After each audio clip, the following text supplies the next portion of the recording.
السلام عليكم، اهلا بكم في قناتي سويت وميت. النهارده هنعمل طريقه عمل الحواوشي الاصلي، الحواوشي المصري الاصلي بطريقه سهله وبسيطه جدا. هنا معانا كيلو ونص من اللحمه المفرومه، مفروم عليها نص كيلو من الليه او الدوش، فرمنهم من عند الجزار مع بعض كده. وفرمت عليهم في الكبة 5 بصلات وسط في الكبة كده. وفرمت معاهم حوالي برضو 5 قرون فلفل مشطشط على رومي، حسب بقى ما انت حباه مشطشط بس حباه رومي بس زي ما تحبي. الاتنين فرمتهم في الكبة كده فرم ناعم حلو. ومعانا اهم حاجة التوابل: فلفل اسود و7 بهارات وبابريكا وتوم باودر وبصل باودر وجوز الطيب. طبعا بقى حسب كمية الحواوشي اللي هتعمليها. انا حطيت معلقة كبيرة من كل تابل على الكمية اللي انا عاملاها، اللي هي كيلو ونص لحمة على نص كيلو من الدوش او اللية. لو هتقللي من كمية التوابل. وطبعا الملح حطينا كل حاجة كده على بعض، والملح طبعا على حسب الكمية. رشيت التوابل وحطيت البصل مع الفلفل والتوابل والملح وقلبت زي ما انتوا شايفين كده. اهم حاجة العجنة بتاعة الحواوشي، زي ما انتوا شايفين كفتة والحواوشي لازم نعجنهم بطريقة التقطيع اللي انتوا شايفينها اللي انا بعملها دي.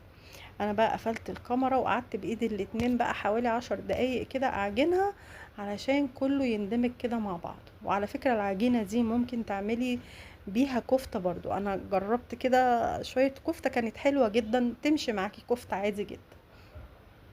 هنا بقى كانت خلصت معانا وعجنتها وظبطتها. زي ما قلتلكوا انا كنت هعملها حواوشي في اليوم ده.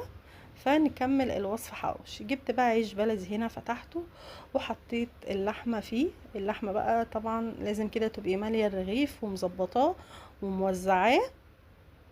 وطبعا نعمل حسابنا ان اللحمة مدام بلدي ولحمة اصلي ومش مضروب باي حاجة تانية اوريدي لازم تكش. يعني لما تشوفي اللحمة كشة في الرغيف تعرفي ان الحواوشي ده اصلي.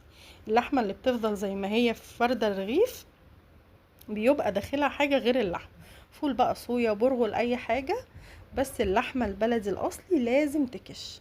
عملنا بقى الكمية اللي هنعملها وسخنا الفرن وحطينا فيه صينية بقى من تحت وحطينا شوية زيت، وهنقلبها على الوشين كده لغاية ما يستوي معانا.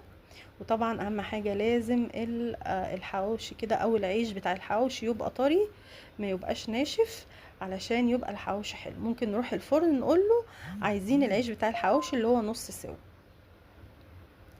زي ما انتوا شايفين كده سويت العيش، ونبل العيش شوية قبل ما نحطه في الزيت يعني.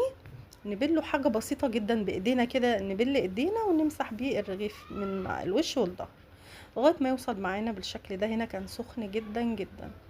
وزي ما انتوا بقى شايفين انا بحبه بالعيش البلدي اللي هو مش السياحي اللي هو الخفيف، لا بحبه بالعيش اللي هو التقيل، اللي هو بتاع الحبة اللي هو الغامق ده، العيش الاسمر اللي هو بتاع التموين يعني.